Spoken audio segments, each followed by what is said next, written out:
Hello, everyone. I'm Thom Robertson, and when this coronavirus disruption started, I just bought a beef jerky variety pack, so I started this vlog to eat some and talk a lot. Well, I finished that bag, and vast numbers of fans responded. Well, my wife and a few friends responded. So, by hugely popular acclaim, I've procured more beef jerky variety packs, and I'm going to eat more and make more videos while I do it. Why? Because it's stupid and silly and funny. Here it is, the 18th of April.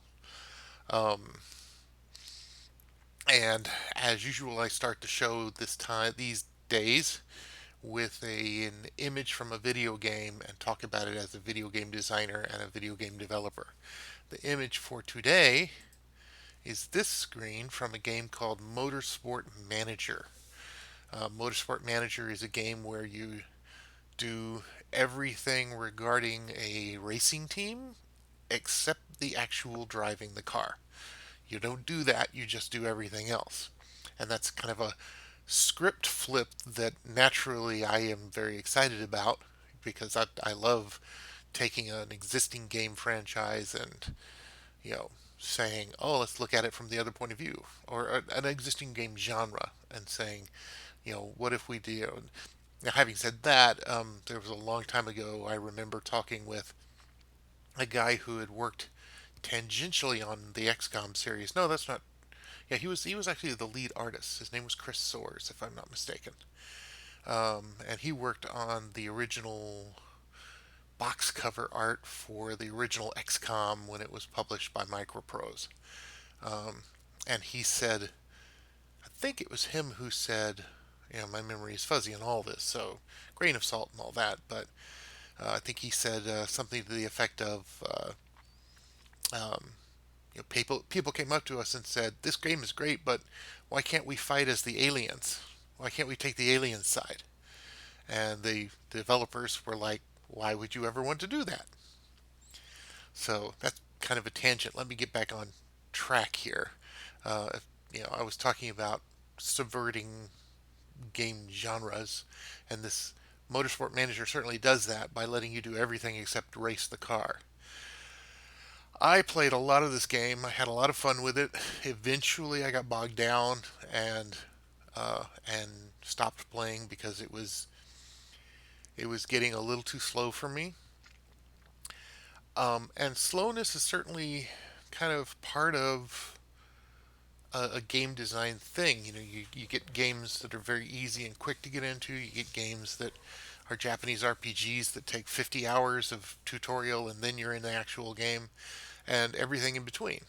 I thought that not from a tutorial point of view, but from a gameplay point of view, um, Motorsport Manager really stretched on and on and on, especially once you'd gotten into the big leagues, into the final, the varsity, the whatever it is.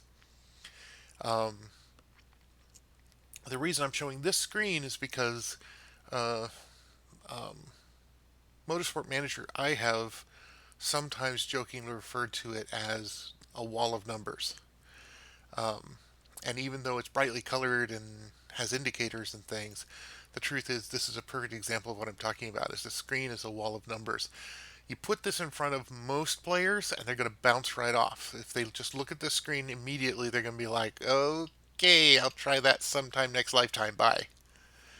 Um, and of course, the answer is ease them into it and teach them what they need to know to understand the screen before you actually throw the screen at them. Or alternatively, you don't throw such a screen at them. So, of course, I love the fact that there are games for everybody out there, and there's some people who couldn't get past this screen, and other people who look at the screen and go, "I can't wait to play this game." So, but I think it's interesting to me as a game designer from that kind of wall of information point of view. There is an overload point for players, and game designers are always cognizant of it, are always well aware that if they put too much on the screen, that will just close the door to some players. And as a game designer, I've been on both sides. I've understood that, there's games that I made this year that I was like, oh, this screen's way too busy. I got to break it up into 4 screens. And then also at the same time, I look at this kind of game and I go, that's so exciting. I love the idea of making a game that fits on one screen. That is just so packed full of data. But that's okay. It's not that, you added more data to the game, you just squeezed it into a one big screen. So that it can be presented in a very dense and format. And the thing about the dense format, theoretically at least, is that you can look at the big picture. You can look at the overview. You can see everything at once, so you can see how everything supposedly fits together. But that's just an excuse. That doesn't necessarily get you out of closing the door to a lot of your potential fans by showing vast, vast numbers and pieces of information densely on a screen like this. At any rate, uh, Motorsport Manager is one of those games that people love or people don't care for. It fits a particular niche. I think they've done well for themselves, so bravo. I just thought it was interesting to discuss the kind of wall of numbers game philosophy because it's an interesting thing. It's something that I love to argue with my peers. Um, all right, so ultimately, you're not here to talk video games and screenshots. You're here to talk about jerky with me. And today, from my variety pack of random craft beef jerky, I've got this. This is original beef jerky, and it is from Aufschnitt brand. Premium Aufschnitt products. As German as it gets. Beef jerky original. Right in the back here, it says, Oldie World Butchering Skillfully Crafted with Modern Day Technology. I don't know. It's original. Let's see how it tastes.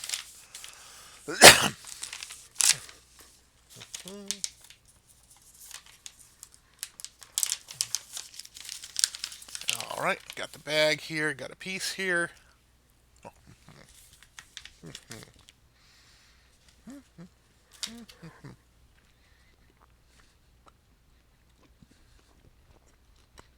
It's soft, not hard.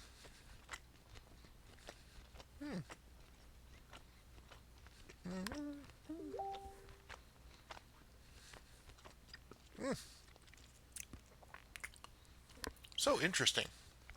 It's definitely a mild beef jerky. I mean, we tried the habanero Escobar yesterday, and that was outrageously hot for me.